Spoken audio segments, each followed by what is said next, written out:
ನಮಸ್ಕಾರ. ಬ್ರಹ್ಮಾಂಡದ ಶುರುವಿಗಿಂತ ಮುಂಚೆ ಏನಿತ್ತು? ಈ ಒಂದು ಪ್ರಶ್ನೆ ಇದೆಯಲ್ಲ, ಇದು ಇವತ್ತಿನ ವಿಜ್ಞಾನಿಗಳನ್ನು ಮಾತ್ರವಲ್ಲ, ಸಾವಿರಾರು ವರ್ಷಗಳಿಂದ ನಮ್ಮೆಲ್ಲರನ್ನೂ ಕಾಡ್ತಾನೇ ಇದೆ.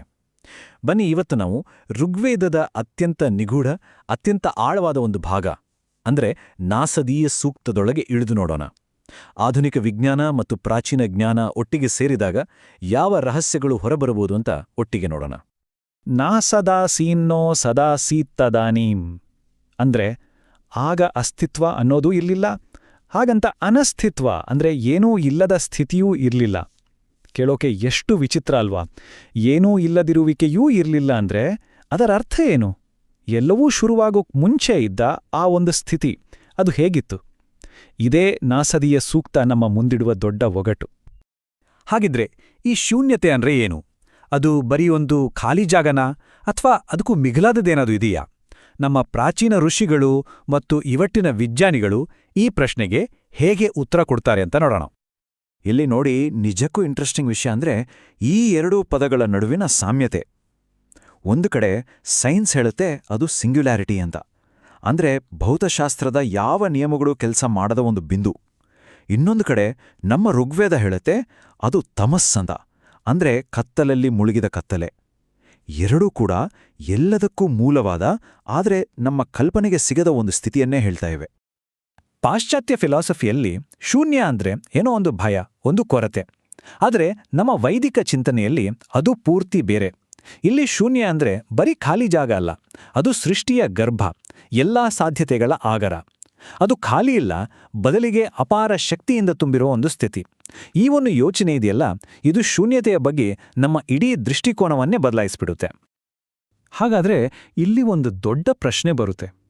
ಈ ನಾಸದೀಯ ಸೂಕ್ತ ಅನ್ನೋದು ಬರೀ ಒಂದು ಸುಂದರ ಕವಿತೆನಾ, ಅಥವಾ ಅದರೊಳಗೆ ಬ್ರಹ್ಮಾಂಡದ ಸೀಕ್ರೆಟ್ ಕೋಡ್ ಏನಾದ್ರೂ ಅಡಗಿದೆಯಾ?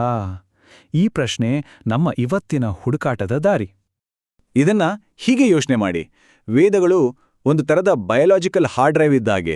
ಶ್ರುತಿ ಅಂದ್ರೆ ಕೇಳಿದ್ದು. ಇಲ್ಲಿ ಜ್ಞಾನವನ್ನ ಬರೆದಿಡುವುದಕ್ಕಿಂತ ಹೆಚ್ಚಾಗಿ ನಿಖರವಾದ ಉಚ್ಚಾರಣೆ ಮತ್ತು ಧ್ವನಿಯ ಕಂಪನಗಳ ಮೂಲಕ ಒಂದು ತಲೆಮಾರಿನಿಂದ ಇನ್ನೊಂದಕ್ಕೆ ವರ್ಗಾಯಿಸಲಾಗ್ತಿತ್ತು. ಈ ಒಂದು ವಿಧಾನದಿಂದಾಗಿ ಸಾವಿರಾರು ವರ್ಷಗಳಾದರೂ ಮೂಲ ಜ್ಞಾನದಲ್ಲಿ ಚೂರು ಬದಲಾವಣೆ ಆಗದ ಹಾಗೆ ಉಳಿಸ್ಕೊಂಡು ಬರಲಾಯಿತು. ಸರಿ, ಆ ಕೋಡ್ ನಿಜವಾಗಿಯೂ ಇದೆಯಾ ಅಂತ ನೋಡಕ್ಕೆ ನಮ್ಮತ್ರ ಕೆಲವು ಸಾಕ್ಷಿಗಳಿವೆ. ಮೊದಲನೇ ಸಾಕ್ಷಿ ಸಮಯ. ವೈದಿಕ ವಿಶ್ವದ ಕಾಲಗಣನೆ ಎಷ್ಟು ನಿಖರವಾಗಿದೆ ಅಂದ್ರೆ ಅದು ನಮ್ಮನ್ನು ಬೆರಗುಗೊಳಿಸುತ್ತೆ. ಇಲ್ಲಿ ನಾವು ಎರಡು ಜ್ಞಾನ ವ್ಯವಸ್ಥೆಗಳ ನಡುವೆ ಒಂದು ನೇರವಾದ ಹೋಲಿಕೆ ಮಾಡ್ತಾ ಇದೀವಿ. ಒಂದು ಕಡೆ ನಮ್ಮತ್ರ ಇವತ್ತಿನ ಆಧುನಿಕ ವಿಜ್ಞಾನ ಇದೆ, ಇನ್ನೊಂದು ಕಡೆ ಸಾವಿರಾರು ವರ್ಷಗಳ ಹಿಂದಿನ ವೈದಿಕ ಲೆಕ್ಕಾಚಾರ ಇದೆ. ನೋಡೋಣ ಯಾವ್ದು ಹೆಚ್ಚು ನಿಖರ ಅಂತ. ವೈದಿಕ ಲೆಕ್ಕಾಚಾರದ ಪ್ರಕಾರ ಒಂದು ಕಲ್ಪ ಅಂದ್ರೆ ಬ್ರಹ್ಮನ ಒಂದು ದಿನದ ಅವಧಿ ಎಷ್ಟು ಗೊತ್ತಾ? 4.32 ಬಿಲಿಯನ್ ವರ್ಷಗಳು. ಈಗ ಆಧುನಿಕ ವಿಜ್ಞಾನ ಭೂಮಿಯ ವಯಸ್ಸು ಎಷ್ಟು ಅಂತ ಹೇಳುತ್ತೆ? ಸುಮಾರು 4.5 ಬಿಲಿಯನ್ ವರ್ಷಗಳು. ಈ ಎರಡು ನಂಬರುಗಳು ಇಷ್ಟು ಹತ್ರ ಇರೋದನ್ನ ನಾವು ಕಾಕತಾಳೀಯ ಅಂತ ಹೇಳಕ್ಕಾಡುತ್ತಾ, ಅಥವಾ ಇದು ಪ್ರಾಚೀನ ಭಾರತದ ಖಗೋಳ ಜ್ಞಾನದ ಆಳವನ್ನು ತೋರಿಸುತ್ತಾ? ಸಮಯದ ಲೆಕ್ಕಾಚಾರ ಅಷ್ಟೇ ಅಲ್ಲ, ವಾಸ್ತವ ಅಂದ್ರೆ ಏನು ಅನ್ನೋದ್ರ ಬಗ್ಗೆನೂ ವೈದಿಕ ಚಿಂತನೆ ನಮಗೆ ದಾರಿ ತೋರಿಸುತ್ತೆ. ಈಗ ಚೈತನ್ಯ ಅಂದ್ರೆ ನಮ್ಮ ಅರಿವು ಮತ್ತು ಈ ಭೌತಿಕ ಪ್ರಪಂಚದ ನಡುವೆ ಇರೋ ಆ ಒಂದು ನಿಗೂಢ ಸಂಬಂಧವನ್ನ ನೋಡೋಣ. ಕ್ವಾಂಟಮ್ ಫಿಸಿಕ್ಸ್ನ ದಿಗ್ಗಜರಲ್ಲಿ ಒಬ್ಬರಾದ ವರ್ನರ್ ಹೈಸೆನ್ಬರ್ಗ್ ಅವರೇ ಈ ಮಾತನ್ನ ಹೇಳಿದ್ದಾರೆ. ಅಂದ್ರೆ ಪ್ರಾಚೀನ ತತ್ವಶಾಸ್ತ್ರವು ಆಧುನಿಕ ವಿಜ್ಞಾನದ ಅತ್ಯಂತ ಕಷ್ಟಕರವಾದ ಸಿದ್ಧಾಂತಗಳನ್ನು ಅರ್ಥ ಮಾಡ್ಕೊಳ್ಳೋದಕ್ಕೆ ಸಹಾಯ ಮಾಡಿದೆ ಅನ್ನೋದಕ್ಕೆ ಇದಕ್ಕಿಂತ ದೊಡ್ಡ ಸಾಕ್ಷಿ ಬೇಕಾ?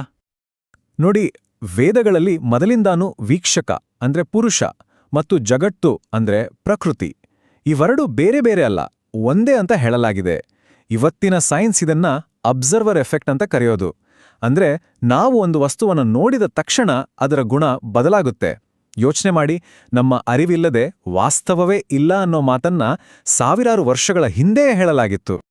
ಸರಿ, ಸಮಯ ಆಯಿತು, ಚೈತನ್ಯ ಆಯಿತು. ಈಗ ಮೂರನೇ ಮತ್ತು ಕೊನೆಯ ಸಾಕ್ಷಿ, ಬ್ರಹ್ಮಾಂಡದ ಭವಿಷ್ಯದ ಬಗ್ಗೆ. ಎಲ್ಲದಕ್ಕೂ ಒಂದು ಅಂತ್ಯ ಇದೆ ಅನ್ನೋ ಕಲ್ಪನೆಗಿಂತ ವೈದಿಕ ಚಿಂತನೆ ಒಂದು ನಿರಂತರವಾದ ಚಕ್ರವನ್ನ ನಮ್ಮ ಮುಂದಿಡುತ್ತೆ. ಬನ್ನಿ ಅದನ್ನ ನೋಡೋಣ. ಇದು ತುಂಬಾ ಸರಳ ಮತ್ತು ಸುಂದರವಾದ ಮಾಡೆಲ್. ಸೃಷ್ಟಿ, ಸ್ಥಿತಿ ಮತ್ತೆ ಪ್ರಳಯ. ಈ ಚಕ್ರದಲ್ಲಿ ಯಾವುದೂ ನಾಶವಾಡಲ್ಲ. ಶಕ್ತಿ ಒಂದು ರೂಪದಿಂದ ಇನ್ನೊಂದು ರೂಪಕ್ಕೆ ಬದಲಾಗುತ್ತೆ ಅಷ್ಟೇ. ಇದೇ ಕಾನ್ಸೆಪ್ಟನ್ನ ಇವತ್ತು ನಾವು law of conservation of energy ಅಂತ ಕರಿತೀವಿ.